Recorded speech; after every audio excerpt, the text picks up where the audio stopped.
ಇನ್ನು Prajwal Revanna pen drive ಪ್ರಕರಣಕ್ಕೆ ಸಂಬಂಧಪಟ್ಟ ಹಾಗೆ ಕೆಆರ್ ನಗರದಲ್ಲಿ ಕಿಡ್ನಾಪ್ ಆಗಿದ್ದಂತಹ ಸಂತ್ರಸ್ತೆ ಸ್ಫೋಟಕ ಹೇಳಿಕೆಯನ್ನ ಕೊಟ್ಟಿದ್ದಾರೆ.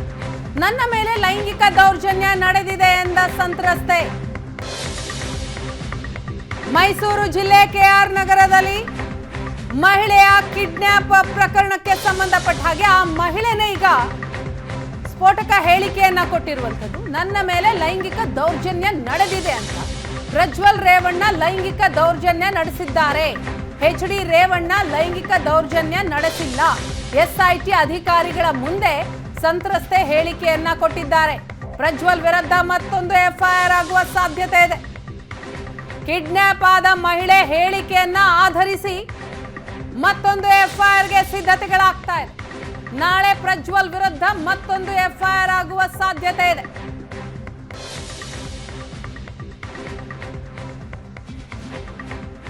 ಮೈಸೂರು ಜಿಲ್ಲೆ ಕೆಆರ್ ನಗರದ ಮಹಿಳೆ ಅಪಹರಣ. ಆ ಅಪಹರಣದ ಹಿಂದೆ ಮಾಜಿ ಸಚಿವ ಎಚ್ ಡಿ ರೇವಣ್ಣ ಅವರ ಕೈವಾಡ ಇದೆ ಅನ್ನುವ ಹಿನ್ನೆಲೆಯಲ್ಲಿ ಅವರನ್ನ ಅರೆಸ್ಟ್ ಮಾಡಲಾಗಿದೆ. ಮತ್ತೊಂದು ಕಡೆ ಆಕೆಯ ಮೇಲೆ ದೌರ್ಜನ್ಯ ಆಗಿದೆ, ಅದು ಕೂಡ ಪ್ರಜ್ವಲ್ ರೇವಣ್ಣರಿಂದ ಅಂತ ಆ ಮಹಿಳೆ ವಿಚಾರಣೆ ಮುಂದೆ ಬಾಯ್ಬಿಟ್ಟಿರುವಂಥದ್ದು. ರೇವಣ್ಣ ಅವರಿಂದ ಲೈಂಗಿಕ ದೌರ್ಜನ್ಯ ಆಗಿದ್ದಲ್ಲ, ಪ್ರಜ್ವಲ್ ರೇವಣ್ಣ ಇಂದ ಲೈಂಗಿಕ ದೌರ್ಜನ್ಯ ಆಗಿರೋದು ನಿಜ ಅಂತ ಒಪ್ಕೊಂಡಿದ್ದಾಳೆ ಮಹಿಳೆ. ಹಾಗಾಗಿ ನಾಳೆ ಪ್ರಜ್ವಲ್ ರೇವಣ್ಣ ವಿರುದ್ಧ ಮತ್ತೊಂದು ಎಫ್ಐಆರ್ ಆಗುವ ಎಲ್ಲ ಸಾಧ್ಯತೆ ಇದೆ. ಅದಕ್ಕೆ ಎಸ್ಐಟಿ ಟೀಮ್ ಸಿದ್ಧತೆಯನ್ನ ಮಾಡಿಕೊಳ್ತಾ ಇದೆ. ಕಿಡ್ನಾಪ್ ಆದಂತಹ ಮಹಿಳೆ ಆ ಸಂತ್ರಸ್ತೆಯ ಹೇಳಿಕೆ ಬಹಳ ಪ್ರಮುಖ ಆಗುತ್ತೆ. ಆಕೆಯ ಹೇಳಿಕೆಯನ್ನ ಆಧರಿಸಿ ಈಗ ಮತ್ತೊಂದು ಎಫ್ಐಆರ್ಗೆ ಎಸ್ಐಟಿ ಟೀಮ್ ರೆಡಿ ಆಗಿದೆ, ತಯಾರಿಯನ್ನ ಮಾಡ್ಕೊಳ್ತಾ ಇದೆ. ನಿನ್ನೆ ರೇವಣ್ಣ ಅರೆಸ್ಟ್ ಆದ ನಂತರ ಆ ಸಂತ್ರಸ್ತೆಯನ್ನ ಪೊಲೀಸರು ರಕ್ಷಣೆ ಮಾಡಿದರು. ರೇವಣ್ಣ ಆಪ್ತ ರಾಜಶೇಖರ ಅವರ ಫಾರ್ಮ್ ಹೌಸ್ನಲ್ಲಿ ಮಹಿಳೆಯನ್ನ ಕಿಡ್ನಾಪ್ ಮಾಡಿ ಇಡಲಾಗಿತ್ತು. ಆಕೆಯನ್ನ ರಕ್ಷಣೆ ಮಾಡಿದಂತಹ ಅಧಿಕಾರಿಗಳು ಇವತ್ತು ಹೇಳಿಕೆಯನ್ನ ಪಡೆದಿದ್ದಾರೆ. ಈ ಬಗ್ಗೆ ಮತ್ತಷ್ಟು ಮಾಹಿತಿಯನ್ನ ಕೊಡ್ತಾರೆ ನಮ್ಮ ಪ್ರತಿನಿಧಿ ರವಿ. ಇದೀಗ ನಮ್ಮ ಜೊತೆ ಸಂಪರ್ಕದಲ್ಲಿದ್ದಾರೆ. ರವಿ, ಈಗ ಕೊನೆಗೂ ಕೂಡ ಸಂತ್ರಸ್ತೆಯ ಹೇಳಿಕೆ ದಾಖಲಾಗಿರುವಂಥದ್ದು. ಆ ಹೇಳಿಕೆಯ ಪ್ರಮುಖ ಅಂಶವನ್ನ ಹೇಳೋದಾದ್ರೆ, ಜೊತೆಗೆ ಆಕೆ ಹೇಳಿಕೆ ಆಧರಿಸಿ ಈಗ ಮತ್ತೊಂದು ಎಫ್ಐಆರ್ ಆಗುತ್ತಾ ಹಾಗಾದ್ರೆ? ಖಂಡಿತವಾಗಿ ಕೆಆರ್ ನಗರದಲ್ಲಿ ಕಿಡ್ನಾಪ್ ಆದಂತಹ ಮಹಿಳೆ ಏನಿದ್ದಾಳೆ, ಆಕೆಯ ಪ್ರಕರಣದಲ್ಲಿ ಮಾಜಿ ಸಚಿವರಂತಹ ಎಚ್ ಡಿ ರೇವಣ್ಣ ಅವರು ಈಗ ಆಲ್ರೆಡಿ ಎಸ್ಐಟಿ ಅಧಿಕಾರಿಗಳ ಮುಂದೆ ಬಂಧನಕ್ಕೆ ಒಳಪಟ್ಟಿದ್ದಾರೆ. ಎಸ್ಐಟಿ ಅಧಿಕಾರಿಗಳ ಮುಂದೆ ವಿಚಾರಣೆಯನ್ನು ಕೂಡ ಎದುರಿಸ್ತಿದ್ದಾರೆ. ಈ ಒಂದು ಪ್ರಕರಣಕ್ಕೆ ಸಂಬಂಧಪಟ್ಟಂತೆ ಎಸ್ಐಟಿ ಅಧಿಕಾರಿಗಳು ಏಪ್ರಿಲ್ 29ನೇ ತಾರೀಕು ನೈಟು ಕಿಡ್ನಾಪ್ ಆದಂತಹ ಮಹಿಳೆಯನ್ನು ನಿನ್ನೆ ಮಧ್ಯಾಹ್ನ ಕಾಳೇನಹಳ್ಳಿಯಲ್ಲಿ ಸಂತ್ರಸ್ತೆಯನ್ನು ರಕ್ಷಣೆ ಕೂಡ ಮಾಡ್ತಾರೆ. ರಕ್ಷಣೆ ಮಾಡಿದ ಬಳಿಕ ಬೆಂಗಳೂರಿಗೆ ಕರ್ಕೊಂಡ್ಬರ್ತಾರೆ. ಬೆಂಗಳೂರಿನಲ್ಲಿ ಎಸ್ಐಟಿ ಅಧಿಕಾರಿಗಳ ಮುಂದೆ ಆಕೆಯ ಹೇಳಿಕೆಯನ್ನು ಕೂಡ ದಾಖಲು ಮಾಡ್ಕೊತಾರೆ. ಸೊ ಈ ಸಂದರ್ಭದಲ್ಲಿ ಆಕೆ ತನ್ನ ಮೇಲೆ ಲೈಂಗಿಕ ದೌರ್ಜನ್ಯ ನಡೆದಿದೆ ಅಂತ ಅನ್ನುವಂತಹ ಒಂದು ಮಾಹಿತಿಯನ್ನು ಕೂಡ ಎಸ್ಐಟಿ ಅಧಿಕಾರಿಗಳಿಗೆ ತುಂಬ ಸ್ಪಷ್ಟವಾಗಿ ಕೊಟ್ಟಿರುವಂಥದ್ದು. ಅಂದರೆ ಲೈಂಗಿಕ ದೌರ್ಜನ್ಯ ನಡೆಸಿರುವಂಥದ್ದು ಪ್ರಜ್ವಲ್ ರೇವಣ್ಣ ಅವರೇ ಹೊರತು ಎಚ್ ಡಿ ರೇವಣ್ಣ ಲೈಂಗಿಕ ದೌರ್ಜನ್ಯ ನಡೆಸಿಲ್ಲ ಅನ್ನುವಂಥದ್ದನ್ನು ತುಂಬ ಸ್ಪಷ್ಟವಾಗಿ ಹೇಳ್ತಾರೆ. ಈ ಒಂದು ಹೇಳಿಕೆಯನ್ನು ಕೂಡ ಎಸ್ಐಟಿ ಅಧಿಕಾರಿಗಳು ದಾಖಲು ಕೂಡ ಮಾಡ್ಕೊತಾರೆ. ಇದರ ಆಧಾರದ ಮೇಲೆ ಪ್ರಜ್ವಲ್ ರೇವಣ್ಣ ಅವರ ಮೇಲೆ ಮತ್ತೊಂದು ಎಫ್ಐಆರ್ ಮಾಡೋದಕ್ಕೂ ಕೂಡ ಸಿದ್ಧತೆಯನ್ನು ನಡೆಸಿದ್ದಾರೆ. ಬಹುಶಃ ಈಗ ಆಲ್ರೆಡಿ ಅಧಿಕಾರಿಗಳ ತಂಡ ಎಫ್ಐಆರ್ ಸಿದ್ಧತೆ ಮಾಡೋದಕ್ಕೆ ಈಗ ಆಲ್ರೆಡಿ ಸಿದ್ಧತೆಯನ್ನು ಕೂಡ ನಡೆಸ್ಕೊಂಡಿರುವಂಥದ್ದು. ನಾಳೆ ಮಧ್ಯಾಹ್ನ ಹೊಸ ಎಫ್ಐಆರ್ ಕೂಡ ದಾಖಲಾಗುವಂಥದ್ದು. ಕೆಆರ್ ನಗರದಲ್ಲಿ ಕಿಡ್ನಾಪ್ ಆದಂತಹ ಮಹಿಳೆ ಏನಿದ್ದಾಳೆ, ಆಕೆಯ ಹೇಳಿಕೆಯನ್ನು ಆಧಾರ ಮಾಡಿಕೊಂಡು ಹೊಸ ಎಫ್ಐಆರ್ ಕೂಡ ದಾಖಲು ಮಾಡೋದಕ್ಕೆ ಕ್ಷಣಗಣನೆ ಆರಂಭವಾಗಿರುವಂಥದ್ದು. ಪ್ರಜ್ವಲ್ ರೇವಣ್ಣ ಅವರ ವಿರುದ್ಧ ಮತ್ತೊಂದು 376 ಪ್ರಕರಣ ಕೂಡ ದಾಖಲಾಗುವಂಥದ್ದು. ವೀಣಾ. ಎಸ್ ರವಿ, ಒಂದು ಕಡೆ ಈಗ ಆ ಸಂತ್ರಸ್ತೆ ಹೇಳಿಕೆಯನ್ನ ಕೊಟ್ಬಿಟ್ರೆ ಎಲ್ಲಿ ಮಗನಿಗೆ ತೊಂದರೆ ಆಗುತ್ತೆ ಅನ್ನೋ ಹಿನ್ನೆಲೆಯಲ್ಲಿ ಆ ಸಂತ್ರಸ್ತೆಯನ್ನ ಕಿಡ್ನಾಪ್ ಮಾಡುವಲ್ಲಿ ಎಚ್ ಡಿ ರೇವಣ್ಣ ಅವರ ಕೈವಾಡ ಇತ್ತು. ಹಾಗಾಗಿ ಅವರನ್ನ ಅರೆಸ್ಟ್ ಮಾಡಲಾಗಿದೆ. ಮತ್ತೊಂದು ಕಡೆ ಲೈಂಗಿಕ ದೌರ್ಜನ್ಯ ನಡೆಸಿರುವಂಥದ್ದು ಪ್ರಜ್ವಲ್ ರೇವಣ್ಣನೇ ಅಂತ ಸಂತ್ರಸ್ತೆ ಹೇಳಿರೋದ್ರಿಂದ ಇಬ್ಬರಿಗೂ ಕೂಡ ದೊಡ್ಡ ಸಂಕಷ್ಟವೇ ಇದೆ. ಇಲ್ಲ, ಖಂಡಿತವಾಗಿ ಈ ಪ್ರಕರಣದಲ್ಲಿ ಎಚ್ ಡಿ ರೇವಣ್ಣ ಅವರು ಕೇವಲ ಅಪಹರಣ ಪ್ರಕರಣಕ್ಕೆ ಸಂಬಂಧಪಟ್ಟಂತಹ ತನಿಖೆಯನ್ನು ಮಾತ್ರ ಎದುರಿಸ್ತಿರುವಂಥದ್ದು. ಆಕೆಯ ಹೇಳಿಕೆಯ ನಂತರ ಪ್ರಕರಣ ಮತ್ತೊಂದು ಹಂತಕ್ಕೂ ಕೂಡ ಹೋಗ್ತಾ ಇರುವಂಥದ್ದು. ಯಾಕಂದರೆ ಸಂತ್ರಸ್ತೆಯನ್ನು ಈಗ ಆಲ್ರೆಡಿ SIT ಅಧಿಕಾರಿಗಳು ರಕ್ಷಣೆ ಮಾಡಿ ಹೇಳಿಕೆಯನ್ನು ಕೂಡ ಪಡ್ಕೊಂಡಿದ್ದಾರೆ.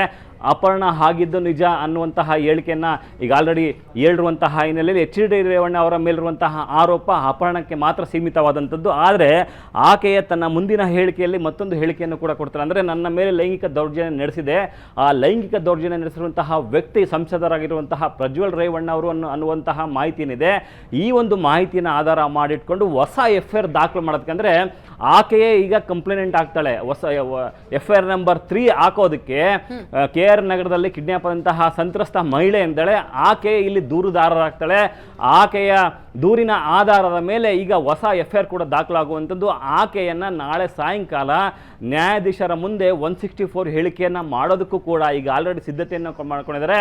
164 ಹೇಳಿಕೆ ದಾಖಲು ಮಾಡಬೇಕು ಅಂದರೆ ಮೊದಲು FIR ಆಗಬೇಕಾಗುತ್ತೆ. ಸೊ ಈ ಹಂತದಲ್ಲಿ ಆಕೆಯನ್ನು ಈಗ ಆಲ್ರೆಡಿ 169 ಅಂದರೆ ವೈದ್ಯರ ಸಮ್ಮುಖದಲ್ಲಿ ಆಕೆಯ ಮೇಲೆ ನಡೆದಂತಹ ದೌರ್ಜನ್ಯ, ಅಪಹರಣ ಇದೆಲ್ಲವೂ ಕೂಡ ಒಂದು ಸ್ಟೇಟ್ಮೆಂಟ್ ಕೂಡ ದಾಖಲಾಗಿರುವಂಥದ್ದು. ನಿನ್ನೆ ಮಧ್ಯಾಹ್ನ ಬೋರಿಂಗ್ ಆಸ್ಪತ್ರೆಯಲ್ಲಿ 169 CRPC ಪ್ರಕಾರ ವೈದ್ಯಕೀಯ ಸಿಬ್ಬಂದಿಯ ಮುಂದೆ ಆಕೆಯ ಮೇಲೆ ನಡೆದಂತಹ ದೌರ್ಜನ್ಯ ಮತ್ತು ಅಪಹರಣದ ಸಂದರ್ಭದಲ್ಲಿ ಉಂಟಾದಂತಹ ಗಾಯ ನೋವುಗಳ ಬಗ್ಗೆ ಕೂಡ ಈಗ ಆಲ್ರೆಡಿ SIT ಅಧಿಕಾರಿಗಳು 169 ಹೇಳಿಕೆಯನ್ನು ಕೂಡ ದಾಖಲು ಮಾಡ್ಕೊಂಡಿದ್ದಾರೆ.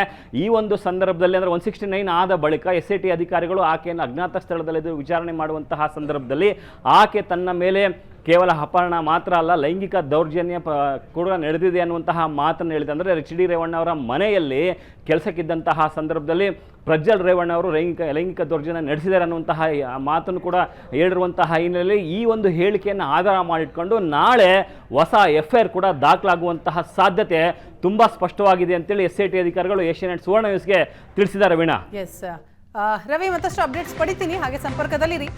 SIT ಅಧಿಕಾರಿಗಳಿಂದ ಎಚ್ ಡಿ ರೇವಣ್ಣಗೆ ಫುಲ್ ಗ್ರಿಲ್ ನಡೀತಾ ಇದೆ. SIT ಕಚೇರಿಯಲ್ಲಿ ಎಚ್ ಡಿ ರೇವಣ್ಣ ವಿಚಾರಣೆ ನಡೀತಾ ಇದೆ.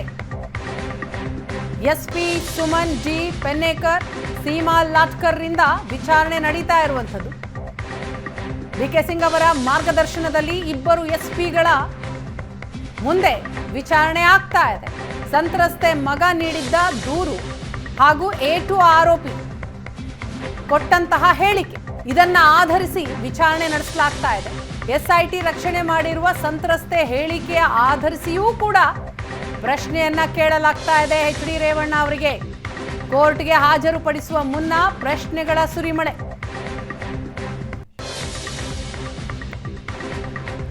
ಹಾಗಾದ್ರೆ ಏನ್ ಪ್ರಶ್ನೆ? SIT ಕೇಳಿದಂತಹ ಪ್ರಶ್ನೆ 1, ಕಿಡ್ನಾಪ್ ಆದ ಮಹಿಳೆ ನಿಮಗೆ ಪರಿಚಿತರಾ? ಪ್ರಶ್ನೆ 2, ಯಾವ ಕಾರಣಕ್ಕೆ ಕಿಡ್ನಾಪ್ ಮಾಡಲಾಗಿದೆ? ಪ್ರಶ್ನೆ 3, ಅಪಹರಣಕ್ಕೆ ಒಳಗಾದ ಮಹಿಳೆ ಹೇಳ್ತಾ ಇರೋದು ಸತ್ಯನಾ? ಪ್ರಶ್ನೆ 4, ಸತೀಶ್ ಬಾಬು ನಿಮಗೆ ಸಂಬಂಧಿನಾ? ಪ್ರಶ್ನೆ 5, ರಾಜಶೇಖರ್ ಎಂಬ ಆಪ್ತ ಸಹಾಯಕ ನಿಮ್ಮ ಬಳಿ ಇದ್ದಾರಾ? ಎಲ್ಲ ಪ್ರಶ್ನೆಗಳನ್ನ SIT ಈಗ ಎಚ್ ಡಿ ರೇವಣ್ಣರವರಿಗೆ ಕೇಳ್ತಾ ಇರುವಂಥದ್ದು. ಸಂತ್ರಸ್ತೆಯ ಮಗ ನೀಡಿದಂತಹ ದೂರು, A2 ಆರೋಪಿ ಸತೀಶ್ ಬಾಬಣ್ಣ ಕೊಟ್ಟಂತಹ ಹೇಳಿಕೆ, ಇದರ ಜೊತೆಗೆ ಸಂತ್ರಸ್ತ ಮಹಿಳೆ ಕೊಟ್ಟಂತಹ ಹೇಳಿಕೆ, ಈ ಮೂರನ್ನು ಆಧರಿಸಿ ಎಚ್ ಡಿ ರೇವಣ್ಣರವರಿಗೆ ಪ್ರಶ್ನೆಯನ್ನ ಕೇಳಲಾಗ್ತಾ ಇದೆ. ಇವತ್ತು ಮಧ್ಯಾಹ್ನ 2 ಗಂಟೆಯ ಸುಮಾರಿಗೆ ನ್ಯಾಯಾಧೀಶರ ಮುಂದೆ ರೇವಣ್ಣ ಅವರನ್ನ ಹಾಜರುಪಡಿಸಲಾಗುತ್ತೆ. ಅದಕ್ಕೂ ಮುನ್ನ ಫುಲ್ ಗ್ರಿಲ್ ನಡೀತಾ ಇದೆ.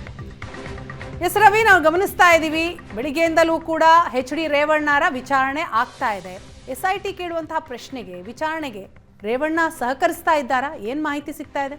ಸದ್ಯದ ಮಾಹಿತಿ ಪ್ರಕಾರ SIT ಅಧಿಕಾರಿಗಳ ಪ್ರಶ್ನಾವಳಿಯನ್ನು ಸಿದ್ಧತೆಯನ್ನು ನಡೆಸ್ಕೊಂಡಿದ್ದಾರೆ. ರೇವಣ್ಣರು ಕೂಡ ಮಾಹಿತಿಯನ್ನು ಕೊಟ್ಟಿದ್ದಾರೆ, ಯಾವ್ಯಾವ ರೀತಿಯಂತಹ ಪ್ರಶ್ನೆಗಳನ್ನು ಕೇಳ್ಬೋದು ಅನ್ನುವಂತಹ ಒಂದು ಅಂದಾಜಿನ ಮೇಲೆ SIT ಅಧಿಕಾರಿಗಳು ಒಂದಷ್ಟು ಪ್ರಶ್ನಾವಳಿಯನ್ನು ಕೂಡ ಸಿದ್ಧತೆಯನ್ನು ಮಾಡ್ಕೊಂಡಿದ್ದಾರೆ. SIT ವಿಚಾರಣೆ ಯಾವ ರೀತಿ ಇರುತ್ತೆ ಅಂದರೆ, ಆರಂಭದಲ್ಲಿ ಯಾವುದೇ ಒಬ್ಬ ಆರೋಪಿಗೆ ಏಕಾಏಕಿ ನೀವು ಕಿಡ್ನಾಪ್ ಯಾಕೆ ಮಾಡಿದ್ರಿ ಅಂತೇಳಿ ಕೇಳಲ್ಲ. ಮೊದಲನೇದಾಗಿ ತಮ್ಮ ಹೆಸರು, ಕುಟುಂಬದ ವಿಳಾಸ, ತಮ್ಮ ವಿದ್ಯಾಭ್ಯಾಸ, ವೃತ್ತಿ, ಈ ಥರದ ಎಲ್ಲ ಪ್ರಶ್ನೆಗಳನ್ನು ಕೇಳ್ತಾರೆ. ಅದರಲ್ಲಿ ಪ್ರಮುಖವಾಗಿ ವಿದ್ಯಾಭ್ಯಾಸದ ಸಂದರ್ಭದಲ್ಲಿ ನೀವು ಸಂವಿಧಾನವನ್ನು ಓದ್ಕೊಂಡಿದ್ದೀರಾ ಅನ್ನುವಂತಹ ಒಂದು ಪ್ರಶ್ನೆ ಕೂಡ ಇರುತ್ತೆ. ಸೊ ಈ ಸಂದರ್ಭದಲ್ಲಿ ಸಂವಿಧಾನದ ಅಡಿಯಲ್ಲಿ ಒಬ್ಬ ವ್ಯಕ್ತಿಗೆ ಬದುಕುವ ಹಕ್ಕು ಇದೆ ಅನ್ನುವಂತಹ ಗಮನವನ್ನು ಸಂಬಂಧಪಟ್ಟಂತಹ ಆರೋಪಿಗೆ ಕೇಳಿದಂಥ ಸಂದರ್ಭದಲ್ಲಿ ಹೌದು, ಒಬ್ಬ ವ್ಯಕ್ತಿಗೆ ಬದುಕುವ ಹಕ್ಕು ಕೂಡ ಇದೆ ಅನ್ನುವಂತಹ ಸ್ಪಷ್ಟ ಉತ್ತರ ಆರೋಪಿ ಕಡೆಯಿಂದ ಬಂದಂಥ ಬಳಿಕ ಮತ್ತೆ ಮುಂದುವರೆದು ಹೇಳ್ತಾರೆ. ಅಂದರೆ ಈ ಪ್ರಕರಣದಲ್ಲಿ ಕಿಡ್ನ್ಯಾಪ್ ಆದಂತಹ ಮಹಿಳೆಯನ್ನು ಯಾಕೆ ಕಿಡ್ನ್ಯಾಪ್ ಮಾಡಿದ್ರು ಅಂದರೆ ಸಂವಿಧಾನದ ಅಡಿಯಲ್ಲಿ ಒಬ್ಬ ವ್ಯಕ್ತಿಗೆ ಬದುಕುವ ಸ್ವಾತಂತ್ರ್ಯ ಇದ್ದರೂ ಕೂಡ, ಅಂದರೆ ಈ ಅರಿವು ತಮಗೆ ಇದ್ದರೂ ಕೂಡ ಯಾವ ಕಾರಣಕ್ಕೋಸ್ಕರ ಕಿಡ್ನ್ಯಾಪ್ ಮಾಡಿದ್ರಿ ಅನ್ನುವಂತಹ ಪ್ರಶ್ನೆಗಳಿಂದ ಆರಂಭವಾಗುವಂತಹ ಪ್ರಶ್ನಾವಳಿ ಸಾಕಷ್ಟು ಹೇಳಿಕೆಗಳನ್ನು ಆಧರಿಸಿ ಪ್ರಶ್ನಾವಳಿ ಮುಂದುವರುತ್ತೆ. ಅಂದರೆ ಪ್ರಮುಖವಾಗಿ ಈ ಒಂದು ಪ್ರಕರಣದಲ್ಲಿ ಏಪ್ರಿಲ್ 29ನೇ ತಾರೀಕು ರಾತ್ರಿ ಸತೀಶ್ ಬಾಬಣ್ಣ ಅನ್ನೋರು ಒಂದು ಮನೆಯಿಂದ KR ನಗರದ ಒಂದು ಮನೆಯಿಂದ ಆಕೆಯನ್ನು ಕರ್ಕೊಂಡೋಗಿ ಪ್ರತ್ಯೇಕವಾಗಿ ಇಡ್ತಾರೆ. ಕಾಳೇನಹಳ್ಳಿಯಲ್ಲಿರುವಂತಹ ಒಂದು ರೆಸಾರ್ಟ್ ಹತ್ರ ಇಡ್ತಾರೆ. ಅಲ್ಲಿಂದ ಇಲ್ಲಿವರೆಗೂ ಕೂಡ ಯಾವ ಟವರ್ ಲೊಕೇಶನ್ ಸಂದರ್ಭದಲ್ಲಿ HD ರೇವಣ್ಣ ಅವರ ಟವರ್ ಲೊಕೇಶನ್ ಎಲ್ಲೆಲ್ಲಿ ಪಾಸ್ ಆಗಿದೆ, ಆಕೆಗೆ ಇಟ್ಟಂತಹ ಜಾಗಕ್ಕೆ ಸಂಬಂಧಪಟ್ಟಂತೆ ಎಷ್ಟು ಸತಿ ಹೋಗಿದ್ದಾರೆ, ಎಷ್ಟು ಸತಿ ಫೋನ್ ಕಾನ್ವರ್ಸೇಷನ್ ಆಗಿದೆ, ಇದೆಲ್ಲವನ್ನೂ ಕೂಡ ಸಂಪೂರ್ಣವಾಗಿ ವಿಚಾರಣೆ ಮಾಡ್ತಾರೆ. ಮತ್ತು ಯಾವ ಕಾರಣಕ್ಕೋಸ್ಕರ ಕಿಡ್ನ್ಯಾಪ್ ಮಾಡಿದ್ರು, ಕಿಡ್ನ್ಯಾಪ್ ಮಾಡುವಂತಹ ಉದ್ದೇಶ ಏನಿತ್ತು ಅನ್ನುವಂತಹ ಪ್ರಶ್ನೆಗಳಿಂದ ಆರಂಭವಾದಂತಹ ಪ್ರಶ್ನಾವಳಿ ಅಂತಿಮವಾಗಿ ಅವ್ರಿಗೆ ಅಂದರೆ ಆಕೆ ಸಂತ್ರಸ್ತೆಯು ರಕ್ಷಣೆಯಾದ ಬಳಿಕ ಹೇಳಿದಂತಹ ಹೇಳಿಕೆವರೆಗೂ ಕೂಡ ಮುಂದುವರೆದ. ಸಂತ್ರಸ್ತೆಯೇ ಸ್ಪಷ್ಟವಂತಹ ಹೇಳಿಕೆಯನ್ನು ಕೂಡ ಕೊಟ್ಟಿರುವಂತಂದರೆ ತಾನು ಕಿಡ್ನ್ಯಾಪ್ಗೆ ಒಳಗಾಗಿದ್ದೇನೆ ಅನ್ನುವಂತಹ ಹೇಳಿಕೆ ಇದೆಯಲ್ಲ, ಅಲ್ಲಿವರೆಗೂ ಕೂಡ ಸಂಪೂರ್ಣವಂತಹ ಪ್ರಶ್ನೆಗಳನ್ನು ಕೇಳ್ತಾರೆ. ಇದಕ್ಕೆಲ್ಲವೂ ಕೂಡ HD ರೇವಣ್ಣವರು ಉತ್ತರವನ್ನು ಕೊಡಬೇಕಾಗುತ್ತೆ. ಸಾಕಷ್ಟು ಪರಿಜ್ಞಾನ ಇಟ್ಕೊಂಡು ಒಂದಷ್ಟು ಅಧಿಕಾರಿಗಳು ಸಾಕಷ್ಟು ಪರಿಜ್ಞಾನವನ್ನು ಇಟ್ಕೊಂಡು ಪ್ರಶ್ನೆಗಳನ್ನು ಕೇಳ್ತಾ ಹೋಗ್ತಾರೆ. ಅಂದರೆ ಒಬ್ಬ ಆರೋಪಿನ ಯಾವ ರೀತಿ ನಾವು ಸಿಗಿಸ್ಬೋದು ಅನ್ನುವಂತಹ ಒಂದು ಅಷ್ಟು ಅಂದಾಜುಗಳ ಮೇಲೆ, ಟೆಕ್ನಿಕಲ್ ಎವಿಡೆನ್ಸ್ ಮೇಲೆ ಮತ್ತು ಪ್ರತ್ಯಕ್ಷದರ್ಶಿಗಳ ಹೇಳಿಕೆ ಮೇಲೆ, ಸಂತ್ರಸ್ತ ಮಹಿಳೆಯ ಹೇಳಿಕೆ ಮೇಲೆ ಪ್ರಶ್ನೆಗಳನ್ನು ಕೇಳ್ಕೊಂಡು ಹೋಗ್ತಾರೆ. ಆ ನಂತರ ಅವ್ರನ್ನ ನ್ಯಾಯಾಧೀಶರ ಮನೆಗೆ ಹಾಜರುಪಡಿಸುವಂತಹ ಸಾಧ್ಯತೆ ಇದೆ. ಎಸ್, ಥ್ಯಾಂಕ್ ಯು ರವಿ ತಮ್ಮ ಮಾಹಿತಿಗಾಗಿ.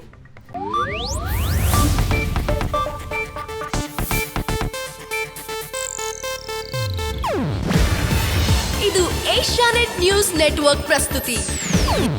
ನೀವು ನೋಡ್ತಿದ್ದೀರಾ ಏಷ್ಯಾನೆಟ್ ಸುವರ್ಣ ನ್ಯೂಸ್.